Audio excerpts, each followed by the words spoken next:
Chapter 1. The Cold Iron of Duty. The weight of the crown was crushing him. The air in the Grand Council chamber felt thick and metallic, smelling of stale parchment and forced loyalty. Alpha King Kael sat at the head of the obsidian table, his posture an iron cage holding back a primal restlessness that had become his constant companion. "The agreement is finalized, Your Majesty," Elder Soren announced, his voice dry as aged bone. "Lady Vera's pack resources will secure our western borders, effectively neutralizing any threat from the Silas clan for the next decade." Kael's jaw tightened. Formalization. Marriage. He barely registered Vera's presence. She was simply a tool of political necessity, a calculated risk, because securing the Western Pass meant sacrificing his own freedom. Vera, sharp as a sliver of ice in a silken gown, smiled. It didn't reach her eyes, which were the color of cold river stones. "I believe the full joining should occur within the month, Kael. The pack needs certainty. They need their Luna." Her approved pack scent, a clean, strong pine, was purposefully amplified, trying to override the tension in the room. Kael hated the scent.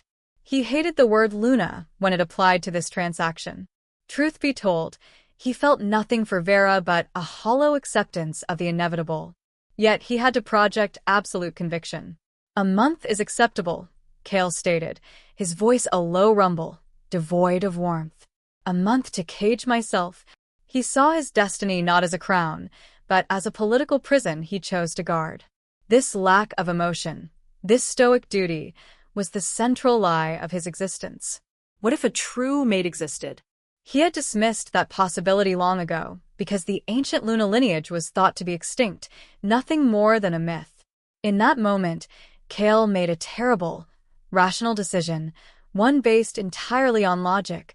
"I will expedite the arrangements. The faster this duty is done, the sooner the pack is safe." He signed the final ledger with a deliberate, heavy flourish. On the other hand, Soren's face held a flicker of something Kael couldn't read. Satisfaction, perhaps, or a hint of something deeper, darker. Kael felt a subtle, almost psychic pressure from the council, a shared understanding that he was trading his heart for their security. Did they even believe in the Luna myth anymore? This silent question was the first crack in his iron composure.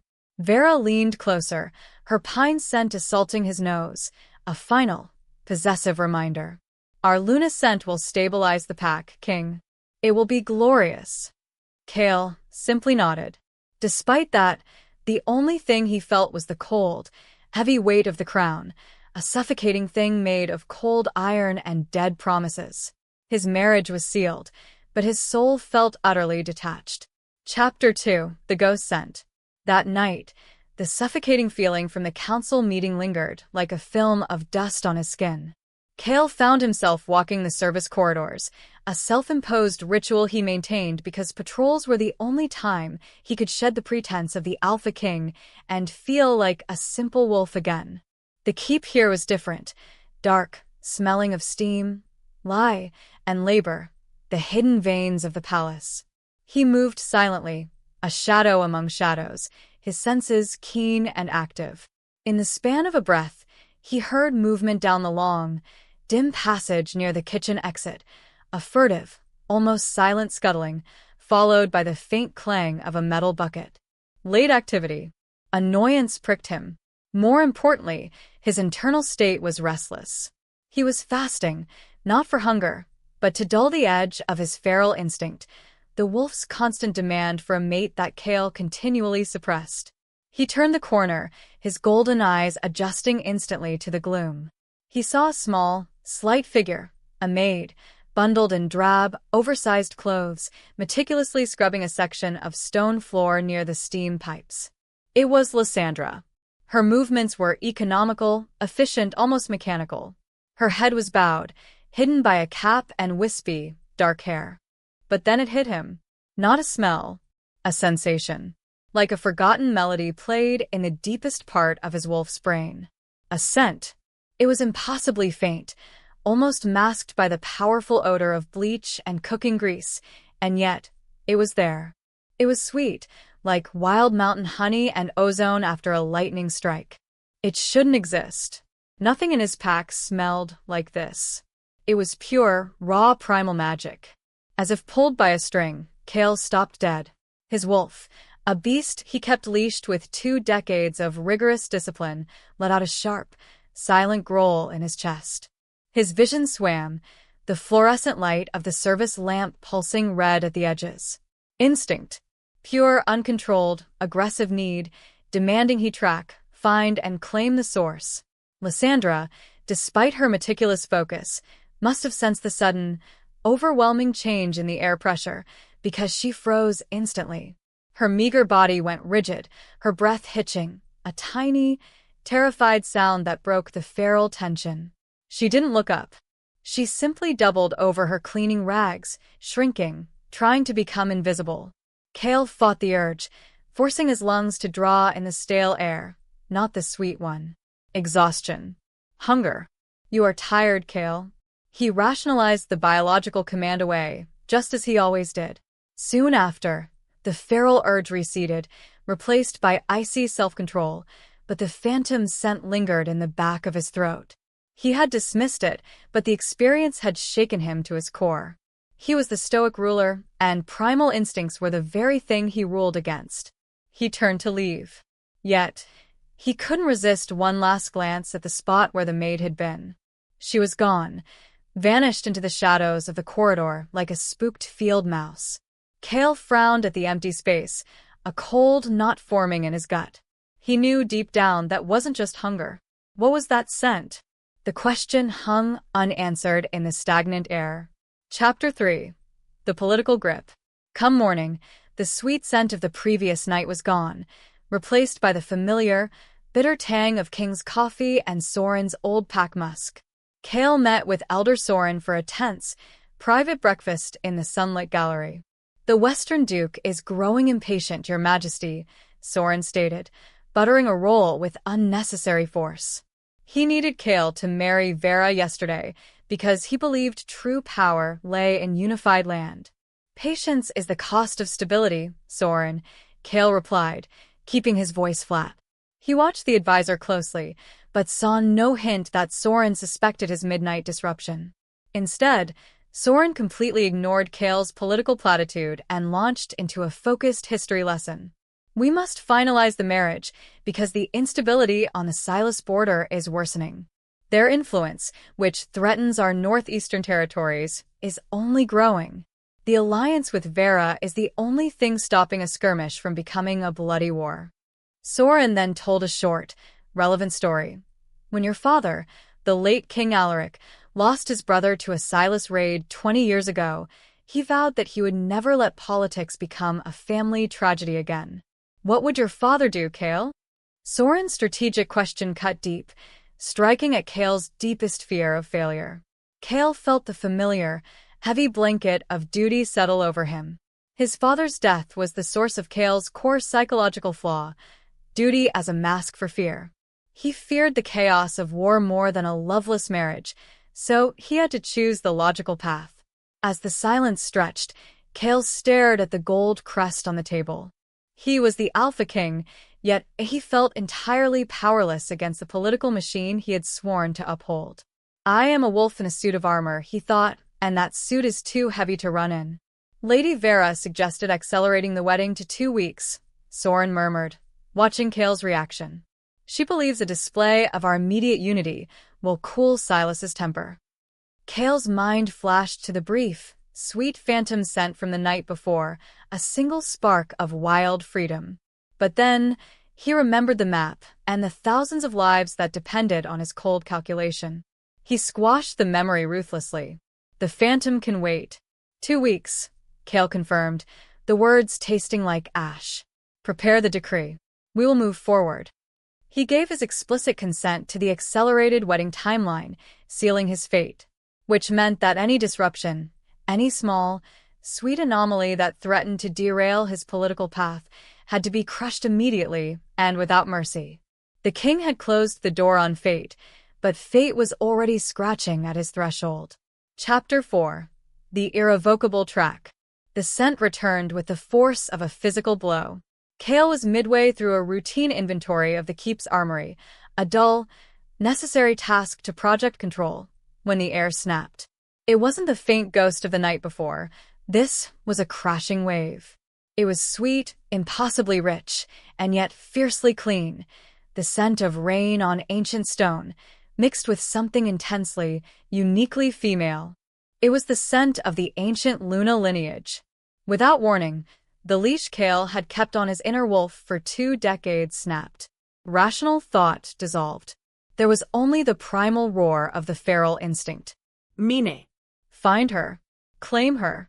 His golden eyes flashed, stinging with the need to shift. He abandoned the armory immediately, tearing through the main hall like a hunted animal. As if the world narrowed, Kael focused only on the scent, his nose buried in the invisible, winding trail of ozone and honey. The scent line was erratic, moving quickly, proving the source was attempting concealment. By the time he reached the upper service level near the laundry wings, the air was vibrating with the intensity of it. He smelled the familiar sharp smell of soap, but beneath it, radiating from behind a heavy, unlatched oak door, was the target. The door led to a small, secluded laundry vestibule. He didn't knock. He didn't speak. Kael shoulder-charged the old door. Wood splintered, and the door slammed against the stone wall. In that moment, Kael saw her. Lysandra. She was struggling with a heavy basket of damp linens, her face pale with terror. Her oversized clothing did nothing to hide the radiant intensity of the scent now that she was trapped. Kael was a massive alpha, overwhelming in the small space. He wasn't breathing. He couldn't, because the proximity was an absolute trigger. The wolf had taken over. You. Kael growled, the sound tearing up his throat, primal and rough.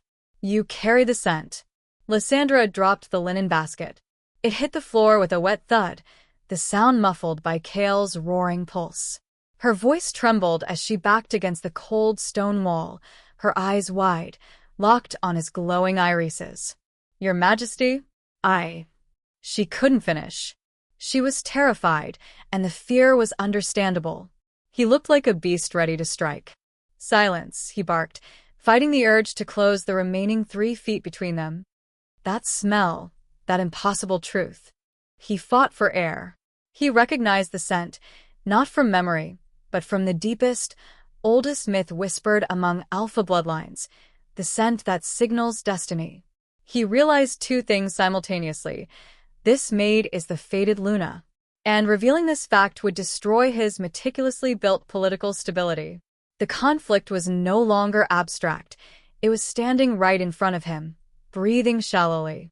As if fate demanded it, the Luna scent enveloped him completely. Kael had a choice: finish the marriage he'd arranged for duty, or protect the destiny that had just crashed into his life. He took a staggering step back, wrenching control from the wolf.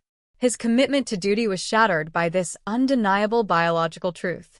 The political game was over. The primal war had begun. Chapter 5: The Command and the Confusion. Kael forced his golden eyes to dim, forced his lungs to breathe shallowly. The retreat of the feral instinct was painful, like tearing muscle from bone. Do not move, he commanded, his voice raw, stripped bare of the measured Alpha King tone. It was a sound of desperate authority. He felt furious at the scent, furious at the disruption, and furious at himself for the loss of control. I meant no offense, Your Majesty, Lysandra whispered, still pressed against the wall. I practice discipline. My scent. Discipline. The word hit him like a cold shower. He didn't know what scared him more, her overwhelming power or her terrifying control over it. She was deliberately concealing the Luna lineage. Why? You will be removed from service immediately, Kael declared, turning his back to regain control. He could not look at her, because the urge to drag her away and mark her as his own was still a palpable, dangerous presence. You will be escorted to the North Wing, the one unused since the Great Fire. You will be placed under a silent guard. Tell no one who you are, what you are, or why you are there. Lysandra's silence was thick, but then she asked, her voice surprisingly steady, And the council? Lady Vera? He spun back, his expression a storm cloud. The council knows nothing, he hissed. This is my secret. My protection. He was desperate, scrambling to compartmentalize. He had to keep her existence hidden, because her true scent would cause a pack schism instantly. If they discovered she was the fated Luna, they would demand he abandon his political marriage, plunging the kingdom into chaos he had sworn to avoid. Meanwhile, Kael's mind raced. He had chosen protection of the pack's secret over disclosure to the council. This choice already tasted like treason.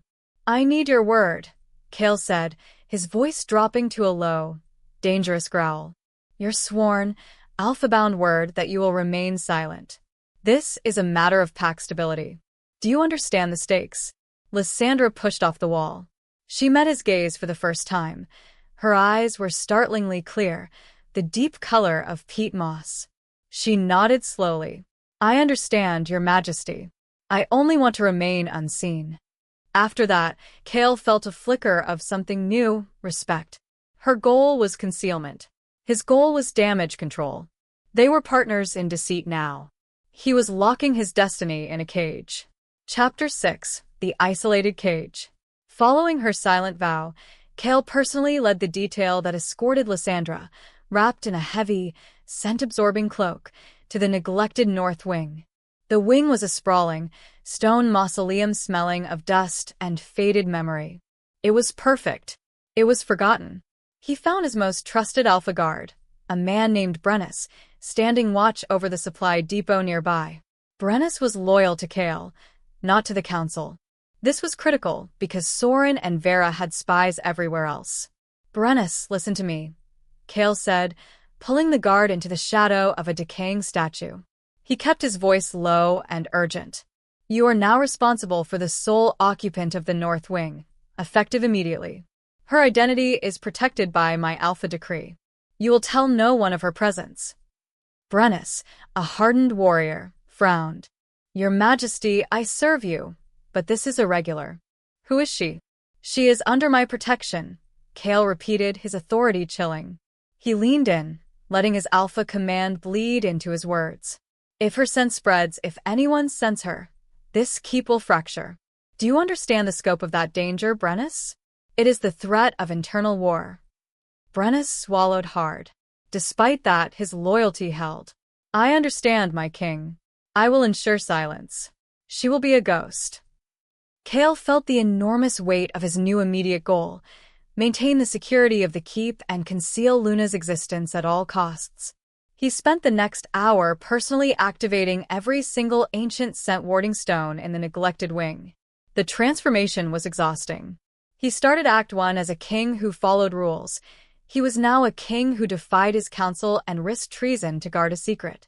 Still, even encased in stone and magic, he could feel Lysandra's quiet presence, the sweet anchor of her scent faintly echoing in the air. He stood in the great, empty corridor, the scent-warding stones humming with dormant power. I am safeguarding the future Luna, a rival noble, no less, though I don't know that yet, to prevent the war I was planning to prevent by marrying Vera. The contradiction was breathtaking. He was locked into the conflict. His duty was now defined by a lie. His future lay with the maid hidden behind walls, not the lady waiting in the gilded chambers. Chapter 7: The Interrogation of Silence. The dust motes danced in a single shaft of light piercing the thick windows of the north wing. The air, though shielded by Kael's activated scent wards, was heavy, carrying the deep, earthen odor of centuries of neglect. Kael stood before the small, makeshift living space he'd provided for Lysandra. His goal was urgent: understand her, because he couldn't protect a threat he didn't comprehend. Lysandra sat on a worn, wooden chair, completely still. She was wearing the plain, thick garments Brennus had provided. She looked fragile, and yet, she radiated an unnerving stillness. She hadn't eaten the rations he'd left. You haven't touched the food, Kael stated, his voice low. He kept a deliberate distance, allowing the wards to buffer the agonizing pull of her scent. The hunger in her is intense, but the discipline is stronger. I don't require much, Your Majesty, she replied, her voice soft, barely above a whisper. In that moment, Kael realized the depth of her concealment. She was intentionally starving her body, dampening her very life force, because that was the only way to silence the unmistakable, potent Luna scent. This wasn't servitude. This was penance. That scent, what you possess, it demands nourishment, Kael said, frustration boiling beneath his alpha control. If you weaken yourself, the scent will become erratic. That is more dangerous than any political foe. Even so, Lysandra remained firm. Her eyes, those deep, moss-colored eyes, met his gaze with a frightening clarity that mirrored his own sense of necessary suffering. Concealment is survival, my king. I have survived this long because I learned to make myself small, silent, and scentless. Kael felt deeply intrigued by her strength. He had protected his pack through political sacrifice. She had protected herself through sheer, iron-willed self-denial. He was forced to realize that his destiny was intertwined with immense political risk, and yet, this woman, this Luna, was already a master of the very discipline he respected most. He leaned against the cold stone door frame, a subtle movement that allowed a sliver of his own alpha authority to leak out. The keep is safe for now, but the council is not blind. They will search. You are my charge. You will obey my commands. We adapt to this new reality together. As the silence stretched, Kael stared at her small, pale hands, noticing the rough texture of years of manual labor. He couldn't reconcile the powerful, ancient lineage with the servant's scars. This contradiction, her true noble identity hidden beneath a maid's guise, was the next layer of complexity he needed to unravel. Chapter 8. The Public Lie. After leaving the North Wing, Kael made his way to the morning security briefing, forcing the image of Lysandra's stoic refusal from his mind. He focused on projecting the rigid control that defined his reign.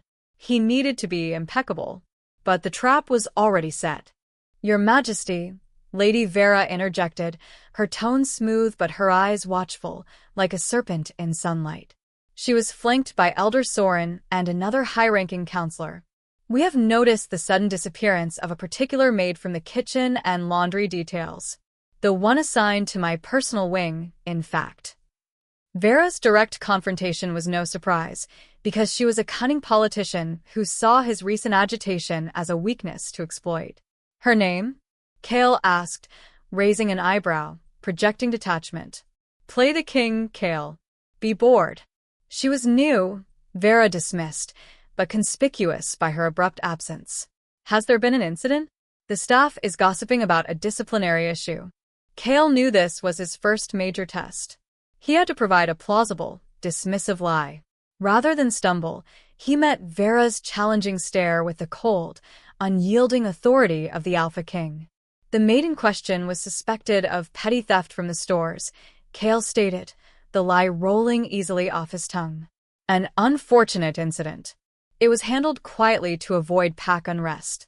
He let the phrase handled quietly hang in the air, allowing them to assume the worst fate, banishment perhaps, or worse, a consequence he despised but viewed as a necessary duty, which meant he had successfully deflected the immediate inquiry. Not only that, but Soren nodded stiffly, accepting the political explanation, because swift, brutal justice for a petty crime was entirely within Kael's established character as a ruler. But Vera was different. She didn't accept it. She stared at him for a beat too long, her gaze lingering on the slight tremor in his hand as he adjusted his cuff. Such a drastic measure for a simple maid king. You seem agitated by this unfortunate incident. Kael resisted the urge to growl. I am agitated by wasted time and inefficiency, Lady Vera. My focus remains on marriage and the Silas clan. He pivoted immediately, demanding updates on the western border, drowning her suspicion in the flood of state business. Despite that successful deflection, Vera's gaze, cold, suspicious, and intelligent, lingered. Kael felt a corrosive guilt, hating the deception because every lie further entangled him in the web of treachery he was now spinning to protect his pack. He had passed the first minor obstacle, but he had undeniably solidified Vera as an active, hunting antagonist. Chapter 9. Rules of the cage. At the same time the council began to subtly probe the staff about the disappeared maid, Kael returned to the North Wing to finalize his security rules. The stakes were too high for casual protection. This was about survival. He found Lysandra standing by the window, her back to him. She wasn't looking out.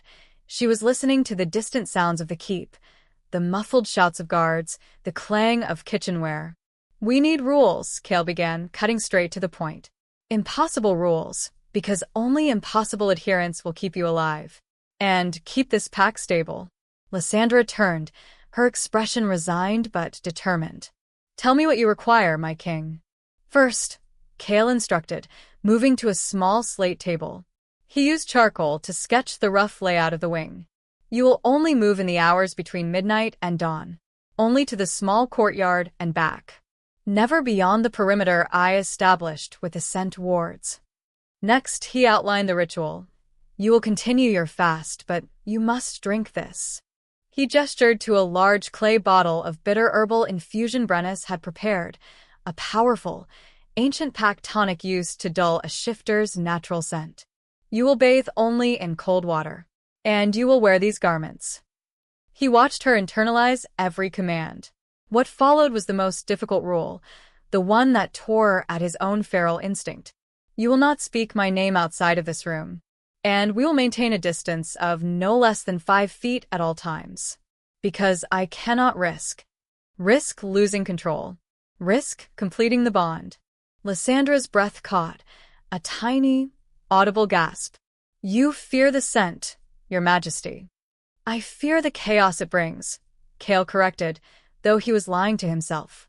He feared the raw, beautiful pull of the scent. Meanwhile, he watched her meticulous compliance begin. She picked up the heavy clay bottle and tilted her head. "This regimen, it is designed for a captive, not a charge." "It is designed for survival," Kael countered. "It is my method of protecting you. Your silence is your shield. My rule is your cage." With every heartbeat, Kael felt a deeper, more profound respect for her discipline. She was an exact reflection of his own iron will, but she wore hers in threadbare cloth. This forced, tense cooperation, their joint effort to maintain the secret, created an undeniable intimacy. The rules were meant to keep them apart, and yet, they forced them to collaborate on a razor's edge. This forced proximity, this shared secret, guarantees their emotional bond will grow rapidly, setting the stage for the revelation of her true identity in the next act. Kael, the stoic ruler, has built a cage for his destiny, and soon, he will be trapped inside it with her. Chapter 10. The Unraveling of Duty. The pressure from the council was a dull, constant ache behind Kael's eyes. The wedding preparations for Vera continued, and the keep hummed with false gaiety that felt like sandpaper on his nerves. He found himself seeking refuge in the desolate North Wing more often, drawn not by the Luna scent, which Lysandra's extreme discipline kept almost completely suppressed, but by the silence. Still, the silence with Lysandra was anything but empty. He was sitting on a dusty, rickety bench, carefully maintaining the 5-foot rule. His immediate goal in this conversation was to vent, to justify the abhorrent political path he had chosen, because he desperately needed to hear that his duty was necessary, even if it was loveless. "They demand I marry her within the fortnight," Kael said, his voice roughened by stress. He didn't look at Lysandra, instead tracing the rough grain of the wood beneath his fingers. "The council, the elders, they view the alliance with Vera's pack as the only viable shield against the Silas clan. It is a necessary evil." Lysandra, standing near the light source, turned slowly. She looked frail, but her eyes held a fire Kael hadn't seen before. Her quiet reserve cracked. "A necessary evil?" she repeated, her voice laced with surprising disdain. "Or a political noose?" Kael looked up, startled. In the quiet that followed, the air thickened with genuine tension. He expected meek compliance, not challenge.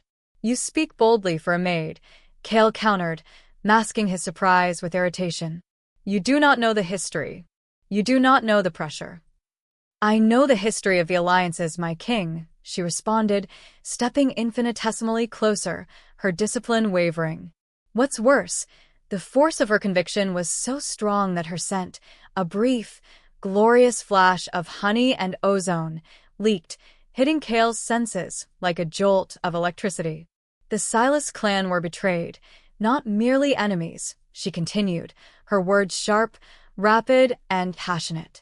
The treaty 20 years ago was broken by the Council's greed for the Western mines, not by Silas aggression. The marriage to Vera is merely a consolidation of stolen power. It will buy peace, because it starves the injured party, but it will never secure true stability. Kael stared, paralyzed. Her knowledge was encyclopedic, detailed, and historically accurate, details only known to high-ranking, disgraced nobility of the Silas clan. He felt his own carefully constructed logic crumble, his conflict deepening rapidly. This Maid, she knows too much. Her heart skipped when she realized she had revealed far too much, her hand flying to her mouth. But the words were out. Kael felt his pressure building. He realized he was not talking to a servant. He was talking to a noble. Arriba el noble. This was the pressure building leading to the massive shift. Chapter 11: The Dual Revelation. Between one breath and the next, Kael felt the world tilt.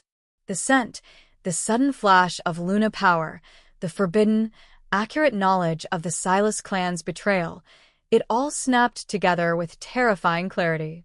The timing, the rarity of the scent, the historical knowledge. Major revelation. The midpoint shift. Kael leaned back on the bench, his jaw slack. He closed his eyes, then opened them, locking onto her. He wasn't seeing a maid. He was seeing his political enemy. Who are you? Kael growled, not as a question, but as a demand for truth. His feral instinct, previously focused on claiming the Luna, now shifted to protecting his pack from the rival. The intensity of his emotional state was a hurricane of shock and fear. Lysandra, cornered and pale, finally broke the fierce silence she had maintained since she was a child. "I am Lysandra," she whispered, her eyes pleading for mercy. "The daughter of Lord Valent, the disgraced Silas noble." Kael felt a cold shock that penetrated his soul. And just like that, everything changed. She was not only the fated Luna, the biological imperative of his pack, but also the daughter of the rival kingdom whose very presence could start the war Kael had sworn to prevent. His goal was flipped on its head. "I am not just protecting a secret, I am protecting the enemy." As the truth unraveled, Kael realized the extent of his deception and the incredible danger. His feelings for her, already primal, were now tested by the crushing weight of his duty to protect his people. He saw Lysandra's face, the fear, the sacrifice, the hidden strength, and the protective instinct that had been purely biological became something far more profound: chosen love. "I choose her, despite the war she brings." This was his commitment. The political stakes immediately jumped from an internal schism to an international crisis. He was now actively protecting a political time bomb. From there, his resolve solidified. He would protect her not just from his pack, but from the world, because she was the ultimate truth, and he was tired of living a lie. Chapter 12: The Confrontation with Vera. Dealing with the immediate fallout of the midpoint was impossible. Kael had to return to his public duties, feeling like a ticking bomb. He tried to project calm, but the knowledge of Lysandra's lineage burned beneath his skin. He summoned Vera to his private chambers, hoping to buy time with a measured explanation. "Lady Vera," Kael began, adopting the coldest, most authoritative tone he possessed. "Due to unforeseen instability, a surge of unconfirmed activity on the far western border, I am delaying the formal joining." Vera, leaning casually against the mantelpiece, smirked. "Delaying Kael? We were scheduled for 2 weeks. Political stability is urgent." Her dialogue was sharp, designed to needle and probe. "It is unstable because the rumors of Silas's preparations are louder than usual," Kael insisted. He knew he sounded weak. "I require my full attention on the border, not a wedding." On the other hand, Vera was not fooled by his political excuse. She pushed off the mantle and stalked toward him, her gaze calculating. "You are protecting something, Kael. Not just a secret, but a valuable asset. The sudden disappearance of that maid, your agitation, it speaks volumes. She stopped just short of the 5-foot distance Kael kept with Lysandra. I saw her, Kael. The little one near the kitchens. She was different. Vera whispered the last word. Her eyes narrowed. I find it fascinating how a simple kitchen servant could distract the Alpha King from his most crucial political duty. Are you harboring an asset? A spy? Kael felt a flash of primal, protective rage, a defense of Lysandra so potent it almost triggered his shift. She knows. Not the Luna lineage yet, but the pursuit had shifted from suspicion to targeted investigation. You tread a dangerous path, Vera, Kael warned, his voice a low growl of pure menace. My loyalty is to the pack, and any who question my dedication to duty are questioning the stability of the crown itself. As the wind shifted through the high windows, Vera stepped back, respecting the direct threat, but not defeated. I am loyal to the stability you promised, my king. If you fail to deliver it within the stipulated time, I will ensure the council does. She gave him one final, chilling, political smile. Vera had officially begun her deep investigation. Realizing Kael was protecting a rival, the stakes were now catastrophically high.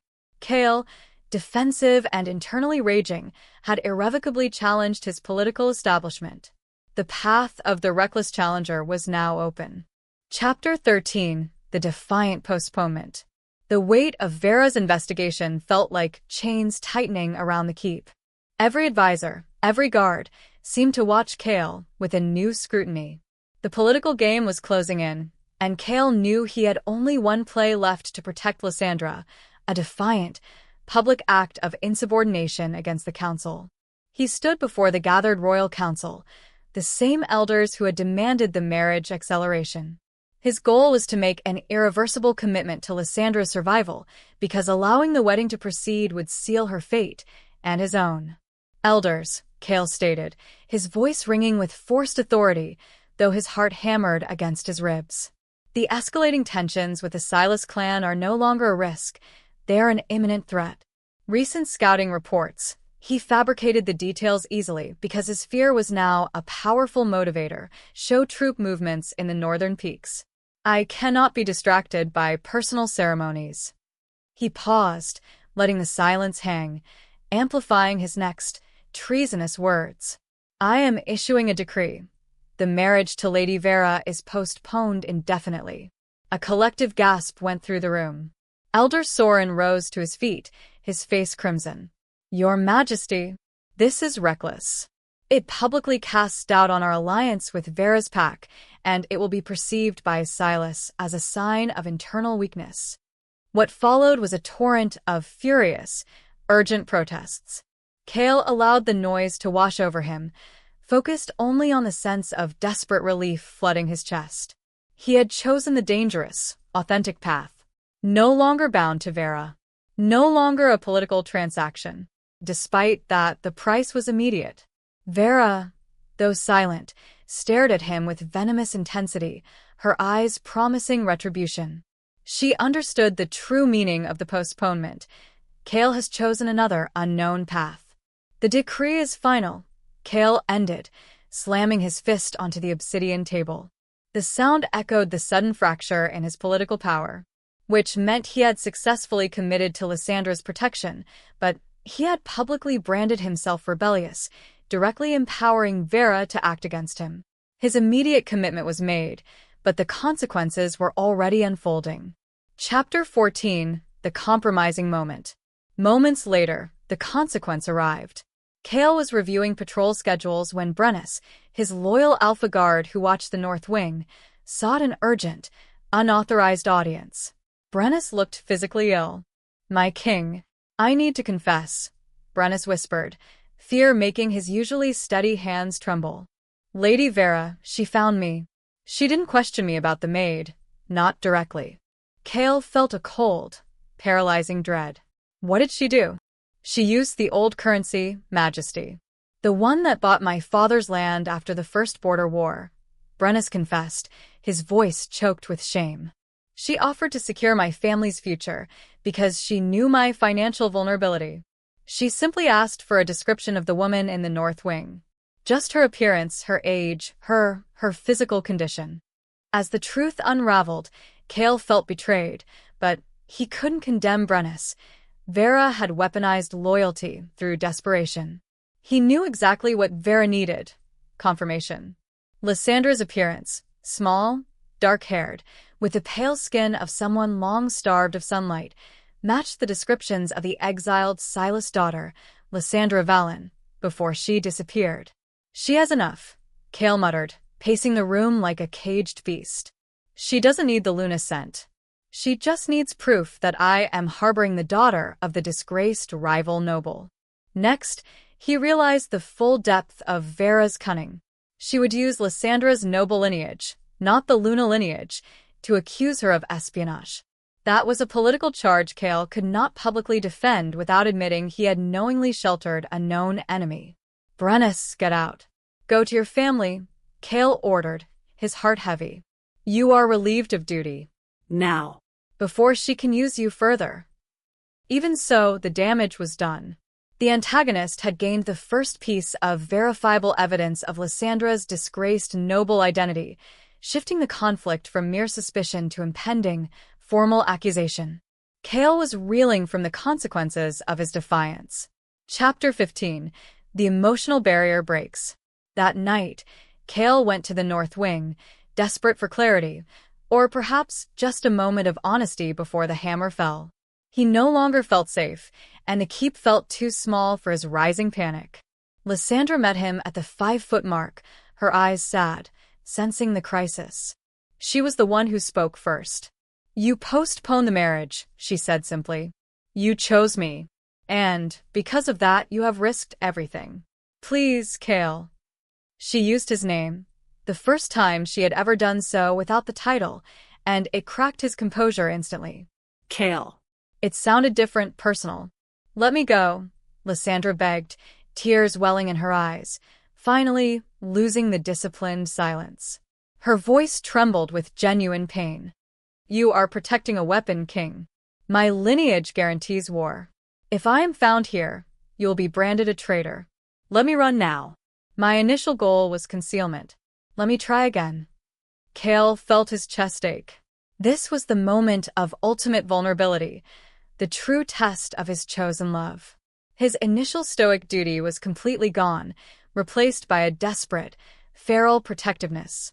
No, he growled, closing the gap, breaking the 5-foot rule.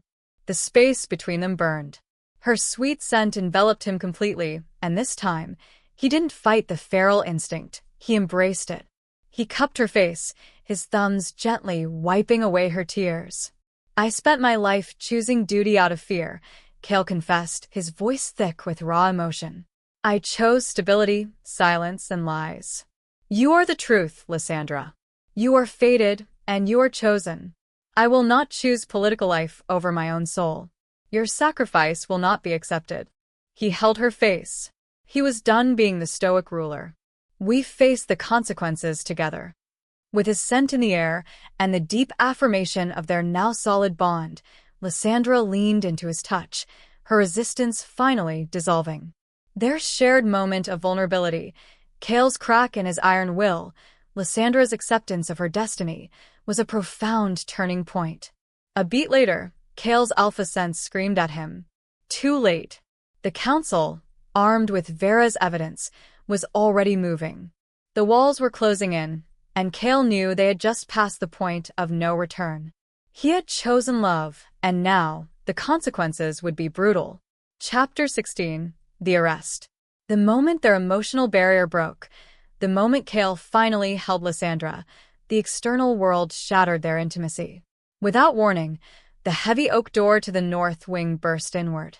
It wasn't Brennus's loyal contingent, but a large detachment of pack guards bearing the insignia of the Royal Council, led by Elder Soren and Lady Vera herself. Vera's smile was cold, victorious. Soren's face was etched with grim finality. Alpha King Kael, Soren announced, his voice booming with the authority of the law, not just advice. This is a formal proceeding. We have documentation confirming the identity of this woman as Lysandra Valen, daughter of the disgraced Lord Valen of the Silas clan. She is accused of espionage and treason against the crown. Vera stepped forward, holding a crumpled, official-looking document. The evidence of her identity, provided by a reliable, former loyalist, is irrefutable. She is a foreign asset, my king. A threat to the stability you swore to protect. Kael felt blind rage surge, the feral king ready to explode. He stepped in front of Lysandra, his posture a solid shield. She is under my protection, by the law of the Alpha King. But then, Soren held up a second document, sealed with the ancient crest of the Pack Elders. Your personal decree is superseded, Majesty. The Council has convened an emergency session. This is a warrant for the arrest of Lysandra Valen, signed by a unanimous quorum of the Elders, because the threat of foreign espionage demands immediate judicial action. Kael was blindsided. They had used the bureaucracy he had relied on against him. He was legally neutralized. He turned to Lysandra, his eyes blazing with fury and impotence. Before either could speak, the guards moved, swift and efficient. They wrestled Lysandra away. She did not fight, maintaining that terrifying, stoic compliance. Kael, she whispered, her voice barely audible over the scrape of the guards' boots on the stone. It was a plea, a warning, and a goodbye all at once. Release her. Kael roared, finally losing control. He lunged, but 4 large Alpha guards, positioned strategically, intercepted him, restraining his arms just enough to prevent him from fully shifting. They weren't fighting him. They were containing him, protecting the rule of law. As the echo faded, Lysandra was dragged out, her slight frame vanishing into the corridor. Kael's authority was legally overridden. Lysandra was imprisoned, and Kael had lost everything in the span of a minute. The major setback was complete. Chapter 17. The Council's Ultimatum. After the turmoil of the arrest, Kael was escorted back to his royal study, but the guards outside the door were no longer his personal detail. They were Council loyalists. Kael was under political house arrest. Elder Soren and Vera entered the room, sealing the door behind them. They looked less triumphant now, more like executioners performing a grim duty. We have prepared the full legal charges, Majesty, Soren announced, placing a stack of documents on Kael's desk, the very desk where Kael had signed the decree postponing the marriage hours earlier. Espionage, harboring an enemy combatant, and intentional destabilization of the Western Alliance. Next, Vera delivered the ultimatum, her voice cold and flat. You have one path to avoid internal power revocation, King. You will publicly denounce the Maid Lysandra as a spy. You will allow the Council to proceed with her immediate trial and sentencing. And you will commit to the marriage with me before the end of the week. Kael felt utterly defeated. He was trapped by the very bureaucracy he once relied on. He walked to the window, staring out at the keep, which no longer felt like his home, but a well-designed cage. You would condemn a woman based on the identity of her father? A man exiled 20 years ago? Kael challenged, trying to find a logical hole in their procedure. We condemn a woman who is found hiding in the bowels of the keep, deliberately concealing her identity, because she is a known asset of a rival kingdom, Vera countered, her logic chillingly flawless. The trial date is set for 3 days from now, King. Do not try to intervene. Your choice is duty and stability, or treason and chaos. In the stillness that followed, Kael raged against his impotence. His hands were tied, his authority revoked. He was forced to confront the impossible choice: duty, political stability, versus fated duty, truth/Lysandra. He had reached his lowest political point. Chapter 18. The Dark Night of the Soul. That night, Kael was truly alone. He paced his study, the vast space shrinking around him. He dismissed the guards' offerings of food and wine. His isolation was total, and his emotional state was one of profound despair and deep self-loathing. He stopped at the massive tactical map that dominated one wall, staring at the border between his kingdom and the Silas clan's lands. Lysandra is the key to preventing the war, and yet protecting her presence means starting the war. The contradiction paralyzed him. He realized his initial stoic duty was a lie, a mask for fear. He chose the safe path, the secretive path, the path of concealment, because he feared the political mess that truth would bring. He chose a cage for Lysandra, and now he was trapped in one himself. As the sky darkened, Kael fell into his chair, physically and emotionally drained. He recognized his fatal flaw. He chose safety until it was too late. He had failed Lysandra. He had failed the fated Luna. Her world tilted when he confessed his feelings in Act 5, but now his world had tilted completely. He was beaten by his own legal system. He saw the map not as territory, but as a graveyard for his ideals. Deep down, he knew the truth. The political structure he was protecting was corrupt, obsessed with procedure over primal truth. Duty must align with truth. This internal realization, this crucible moment of self-loathing, was the turning point. He had to find a way to fight not with politics, but with something older, something undeniable. He needed ancient power to defeat modern corruption. His resolve hardened. He was ready to take the ultimate risk. The king was defeated, but the feral wolf was finally free to plan. Chapter 19. The Feral Plan. Kael spent the hours before dawn in a quiet, simmering rage. The council had sealed his study, but they couldn't seal his mind or his instinct. He was no longer the king focused on treaties. He was the alpha wolf, focused only on the safety of his Luna and the integrity of his pack. His focus now was solely on rescuing Lysandra, because he knew the trial was a sham designed to eliminate a political inconvenience. First, he needed to regain physical mobility. The council loyalists guarding his door were professional, but predictable. He used the one leverage he still possessed, the alpha voice. He stood at the door, taking a deep, controlled breath. "Guard," he called out, his voice calm, but resonating with the subtle, deep bass frequency of command. "Bring me water. Now." The guard, a large, burly man named Gareth, hesitated. "The elder's orders were to ensure you remained. I am the Alpha King. I require a simple service. Your political loyalty does not supersede the fundamental chain of command. Obey." Kael didn't growl, he commanded. The alpha voice bypassed the guard's rational thought and triggered his instinct for obedience. Without hesitation, Gareth unlocked the door and stepped away to fetch the water. Kael seized the moment. He slipped out, moving like a shadow into the main corridor. He didn't run. He walked with an unstoppable, predatory purpose. The political prisoner was gone. The feral challenger had emerged. Next, he made his way to the keep's oldest, most sacred site, the Chamber of Whispers, where the founding rituals were held. He needed to prepare for the ultimate fight. He retrieved the Moonlight Blade, an ancient weapon reserved only for the king's defense during times of internal pack crisis.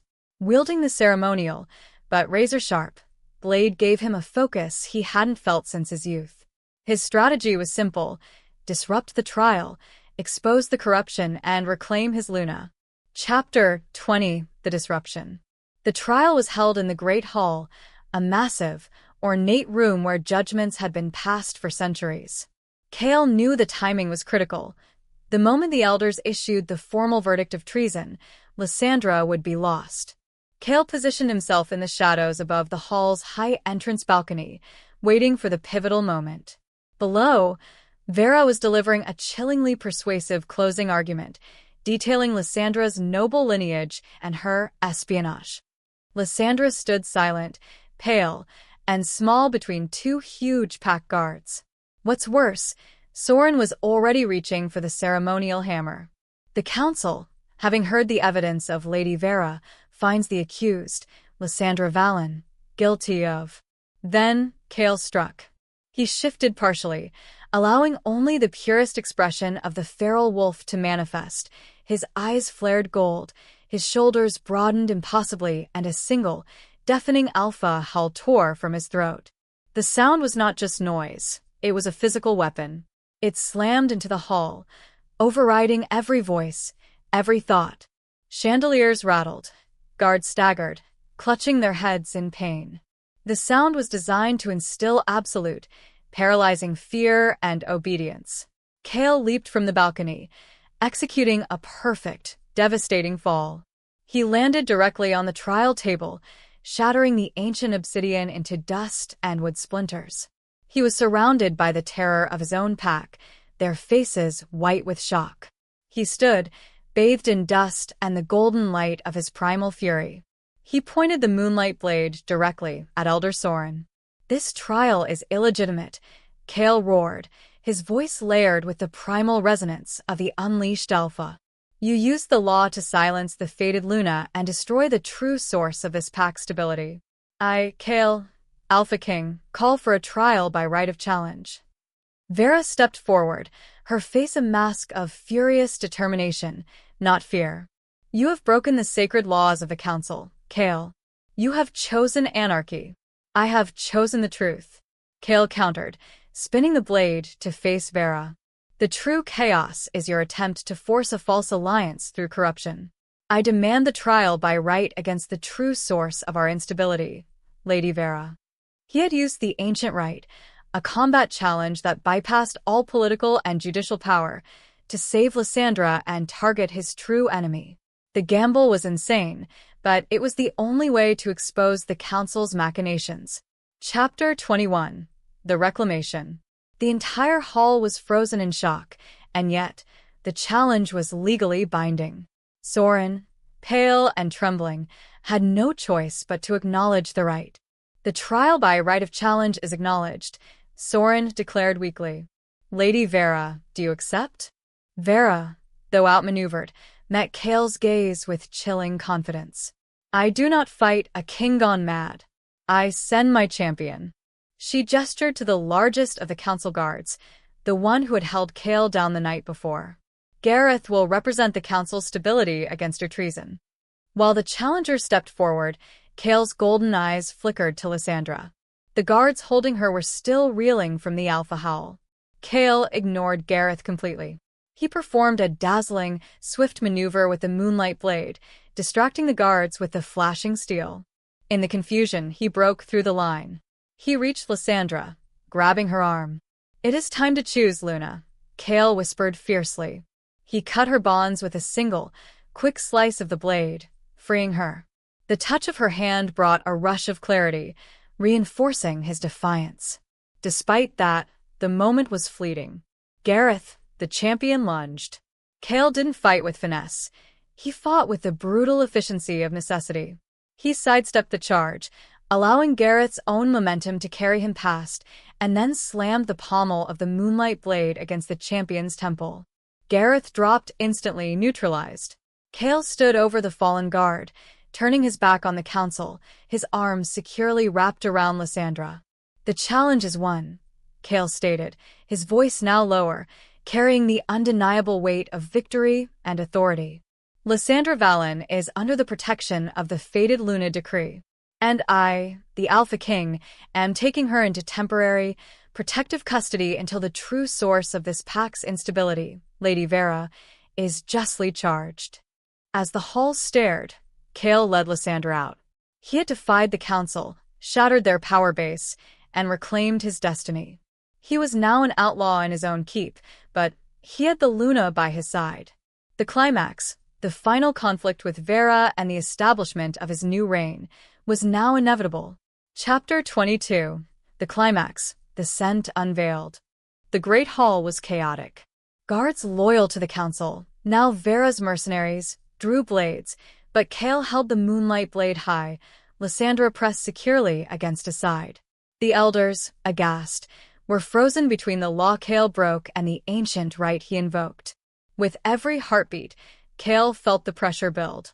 He had to end this now, not with a drawn-out fight, but with absolute, primal truth. He looked at Lysandra. Her fear was gone. She met his gaze, and understanding passed between them, an affirmation of their chosen love and shared destiny.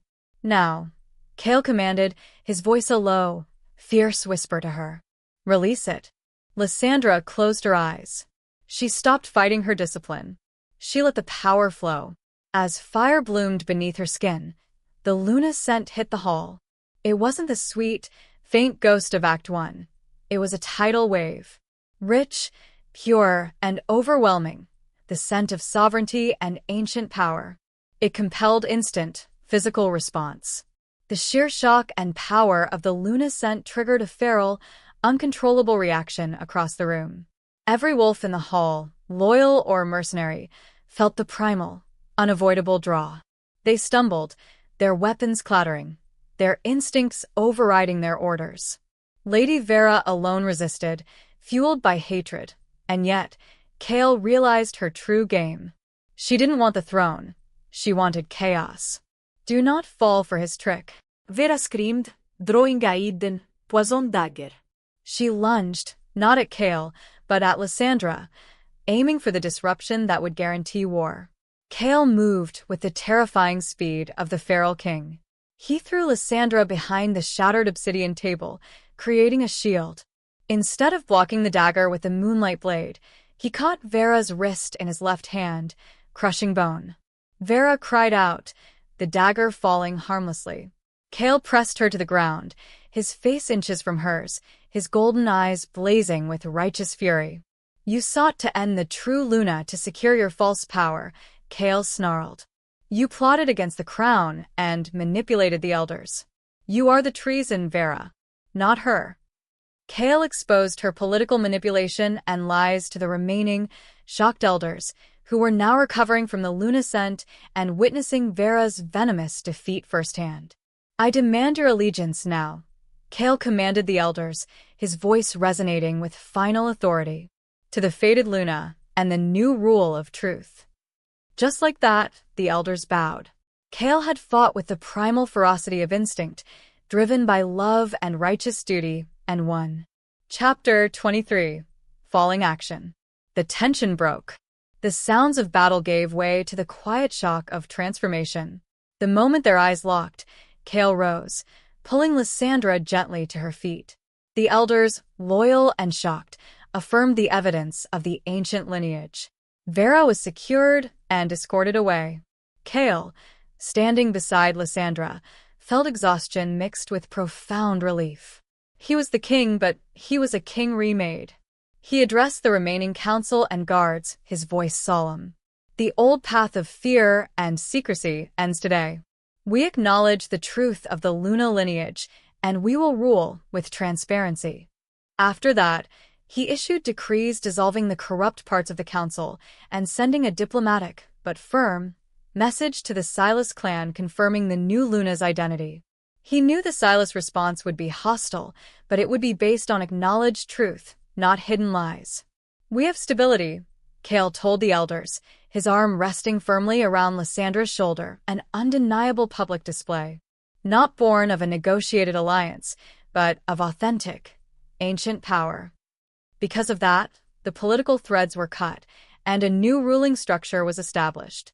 Kael was solemn, knowing the fight for peace was just beginning, but he was no longer lying to himself or his pack. Chapter 24. Falling Action. The choice justified. Eventually, Kael and Lysandra were alone in the vast, damaged throne room. Dust motes danced in the late afternoon sun, illuminating the shattered table and the quiet victory they shared. Lysandra, vibrant and strong, stood beside him. She was no longer hiding her scent or her true self. You risked everything, she whispered, looking at the broken obsidian where she had stood accused. You chose chaos over certainty, and yet, I have never felt more stable. Kael turned to her, reaching out. He took her hand, not in political necessity, but in deep, personal devotion. He lifted her hand and pressed his lips to her scarred knuckles. I started as the stoic ruler, Lysandra, Kael confessed, his voice rough with emotion. I believed duty meant suppressing the truth. I believed love was a weakness. I was wrong. In the echo of his voice, Lysandra smiled, a true, unbound smile that reached her deep moss-colored eyes. As fire bloomed beneath her skin, Kael felt the Luna scent, now familiar and grounding, wrap around his soul. My presence brings war, Lysandra reminded him gently. Your presence brings truth, Kael countered firmly. The war was already here, Lysandra. The corruption, the fear, that was the silent battlefield. We simply chose to fight it openly. He pulled her into his embrace, a deep, silent communion that affirmed their bond, based on shared truth and sacrifice. Kael started as the stoic king, duty over truth, and finished as the true king, truth is duty. His transformation was complete. They had earned their new beginning. Epilogue. Kael sat in the keep's newly secured war room, reviewing the diplomatic fallout. The map was spread before him, marking the aggressive troop placements of the Silas clan. The rival kingdom had responded with initial hostility, demanding terms for the kidnapping of their noble daughter. He frowned, tracing a red line across the northern peaks. They are demanding impossible terms, he muttered to himself. They expect us to forfeit the western mines. Without another word, the door opened. Lysandra, now dressed in simple but regal silks, entered the room. Her Luna scent was bright and powerful, filling the air with grounding warmth. She was no longer a maid or a captive. She was the Alpha's counterpart. She walked directly to the map, placing a graceful finger not on the western mines, but on a small, forested pass far to the north. They won't want the mines, Kael, she said, her voice clear and strong. Not really. Lord Valen's interest has always been the ancient Sunstone Pass. It allows access to the forgotten trade routes, bypassing the mountain fees. Offer the pass, because it is valuable to them, but worthless to us now. Kael looked at her, stunned. It was a detail only a noble deeply familiar with Silas's hidden economy would know. As though fate whispered, he realized the extent of his political advantage. Lysandra, his fated Luna and chosen wife, was his new, powerful advisor. He smiled, a genuine, unburdened smile that reached his golden eyes.